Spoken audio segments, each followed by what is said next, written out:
de altas esferas del Estado. Es que las reuniones no se realizaban en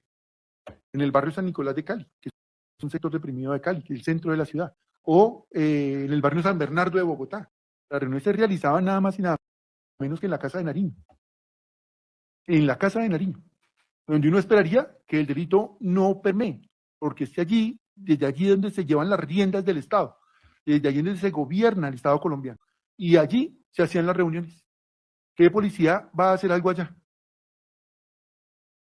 Le podría pasar lo que le ha pasado a los funcionarios de la Policía Nacional que han intervenido en el caso de la señora que presuntamente se quedó con un dinero de una funcionaria también de alto rango a nivel de la Presidencia de la República. Hay funcionarios que han fallecido incluso por hacer actuaciones al interior de la Casa de Nariño. Pero era allí donde surgían las directrices, era allí donde se hacían las reuniones, era desde allí donde se direccionaban los recursos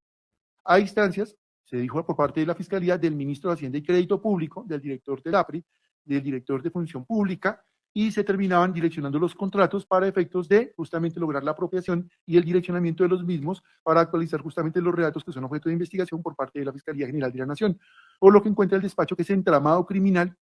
desafortunadamente y con absoluta vergüenza de decir este operador judicial, permeó estructuras del Estado que incorporan por lo menos dos ramas del poder público que están llamadas a hacerse control político de manera simultánea en ese sistema de pesos y contrapesos que debe gobernar entre las tres ramas del poder público que incluyen en este caso la rama judicial. Reuniones en Palacio y Minhacienda comprometen a ministros de gobierno Petro en escándalo Unger. Exclusivo. Reuniones en Palacio y Minhacienda comprometen a ministros de gobierno Petro en escándalo Unger. Un documento de la Corte Suprema de Justicia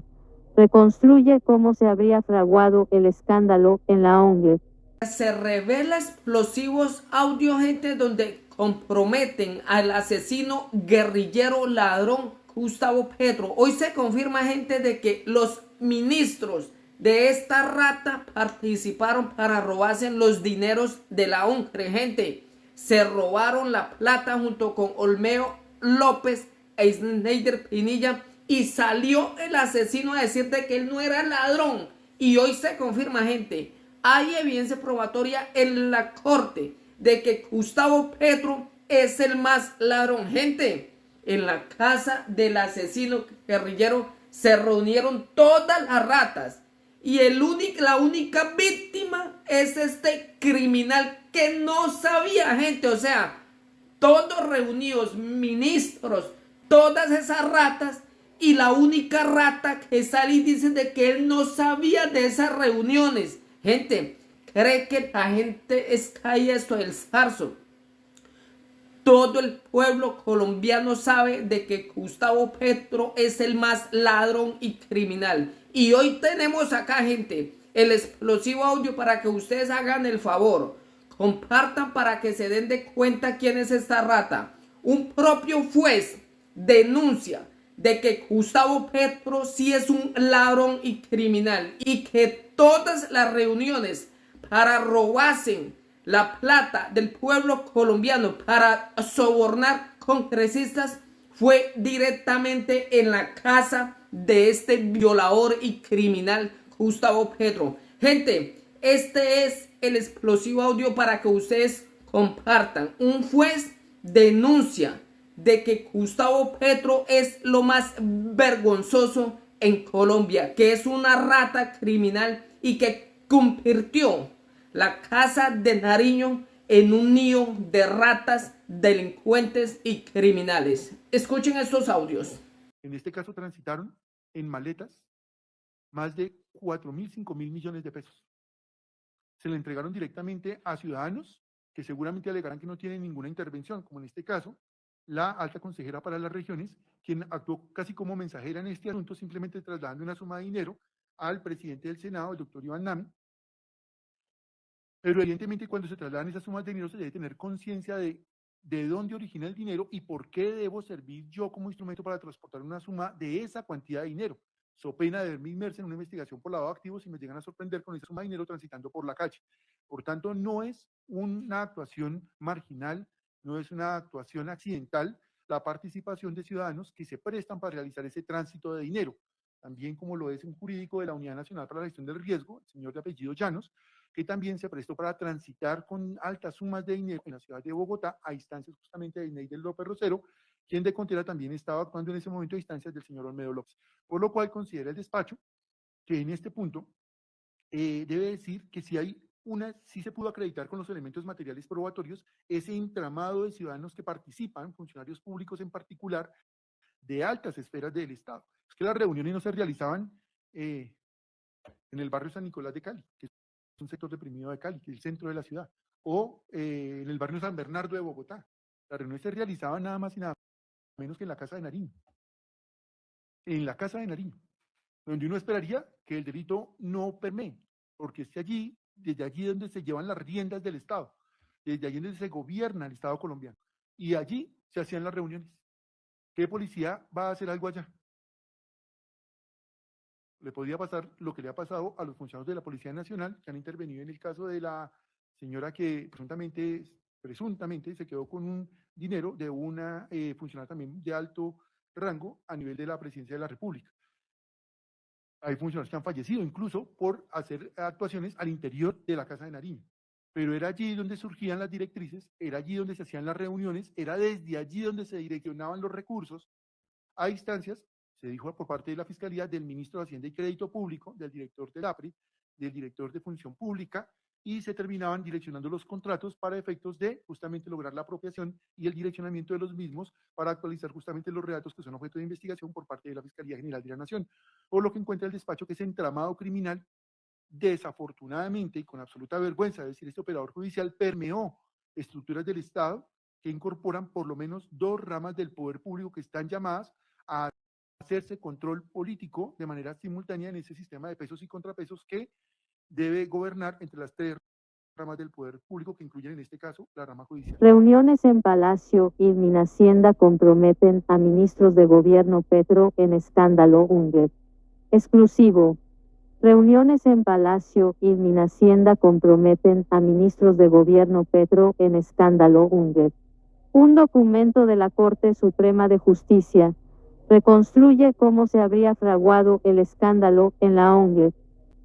Blue Radio revela los detalles de la decisión de la Corte Suprema de Justicia con la que sustentó el llamado a indagatoria de 5 congresistas y un excongresista, integrantes de la Comisión Interparlamentaria de Crédito Público, por haber presuntamente recibido dádivas del gobierno del presidente Gustavo Petro, a cambio de emitir conceptos que eran clave para el trámite de empréstitos internacionales.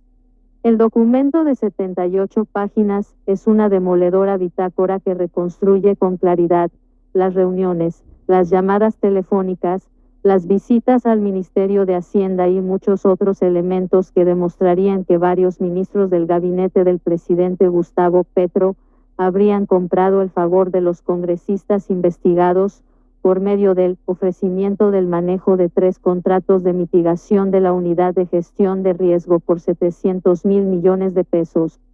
En total, la Sala de Instrucción de la Corte Suprema de Justicia analizó 59 elementos materiales probatorios, entre certificaciones, videos de cámaras de seguridad, actas de reuniones y archivos hallados en teléfonos celulares y computadores y más de 11 declaraciones de testigos, con los que logró reconstruir con un alto nivel de detalle el detrás de cámaras que demostraría que tanto funcionarios del gobierno Petro como un grupo de congresistas pudieron cometer el delito de cohecho. Los altos funcionarios del gobierno del presidente Gustavo Petro mencionados en la investigación de la Corte Suprema de Justicia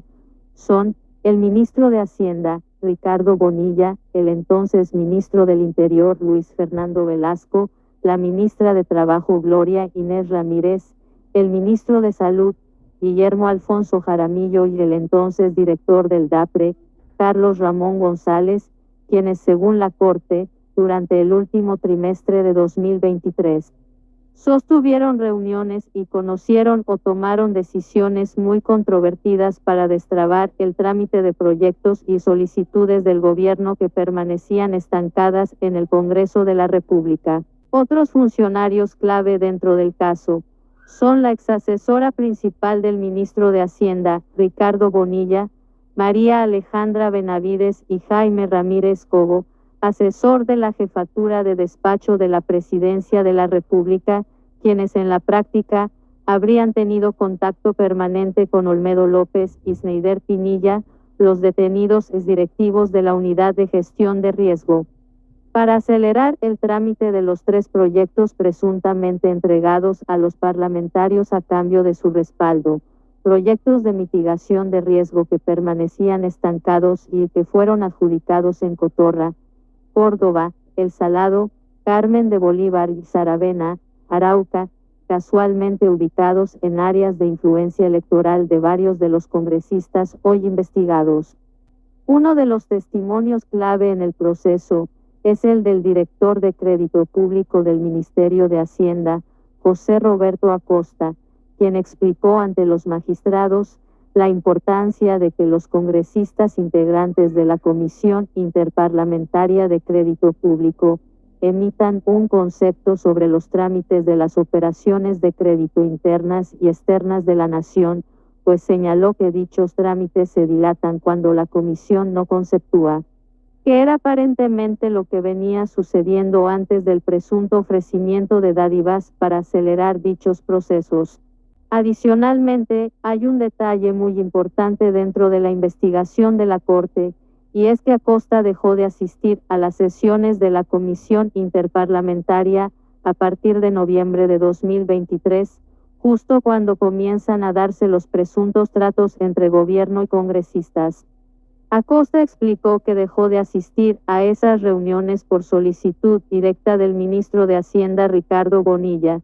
quien me dijo que lo más conveniente era que yo no hiciera presencia en adelante para no exacerbar los ánimos o generar reacciones que podrían servir de pretexto para romper el quórum.